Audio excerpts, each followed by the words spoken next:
Hello everybody, Tai Chi Twins here. My name's Jeremy Rorty. And I'm Joshua Rorty. Welcome to another episode of What's on the Weapons Wall. Today we're going to be talking about the classic boot knife. This is an old school knife that was used all the way back in the medieval ages. The idea is if you were going somewhere where it wasn't permissible to carry a sword, you might want to have a weapon hidden on your body.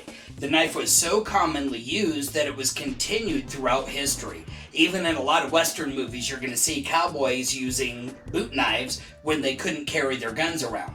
Also, because of its utility, they found it was very useful as a tool for eating or carving or even repairing their gear. This boot knife was the very first knife I ever bought. As soon as I turned 16, we rode our bikes all the way from Phoenix into Medford to a local pawn shop. And I walked in that pawn shop and they had this classic boot knife. The way this works, it's got a clip on the back, and it would normally clip on the inside of the boot so that the leather part is rubbing up against your leg. Your pants would go over the top of it so people wouldn't see it. Problem is now you have to lift up your pants to get to your boot. So I've seen some people even carry it upside down in their belt. And then it's just hanging out down here. If they need it, they just grab it and they draw it.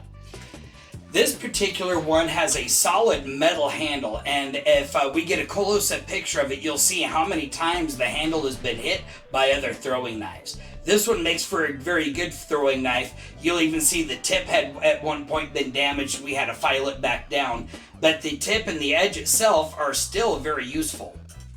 This one that I have inside it is a tactical dive knife.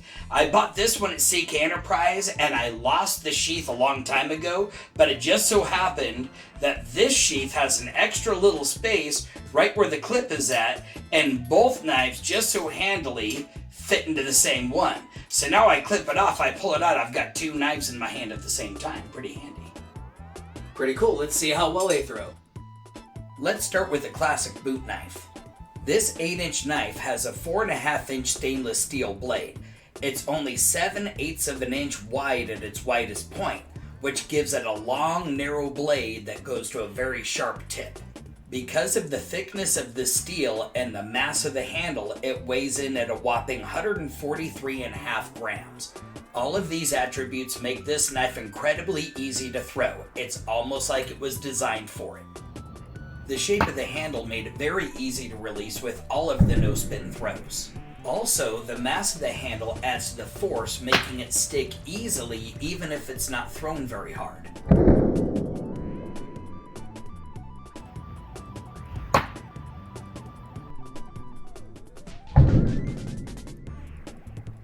Watch the weird swoop as the knife travels towards the target. How would you block or dodge that? Just listen to how much force is generated by this knife through rotational throwing. As I said before, the stainless steel tactical dive knife is almost the same exact size. The handle is only 3/4 of an inch longer, but the blade is the same 4.5 inches long and 7/8 inch wide. Because it's a much thinner knife, it's about half the weight at only 90 grams. The holes in the handle did an excellent job at creating drag at the back of the knife. This made it incredibly effective for no-spin throwing. Even though this knife is significantly lighter, it still hits the target incredibly hard. Just listen to the impact.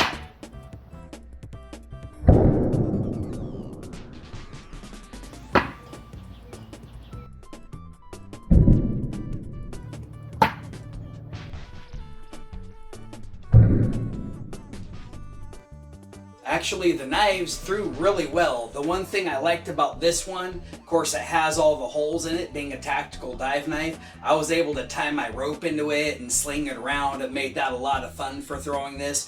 The other thing is it kind of gives me a gradation of when I'm throwing it, of how far back on the handle I should be holding it when getting my rotational throws. And the boot knife threw just as well as you would see in any movie you've ever seen somebody throw a boot knife in.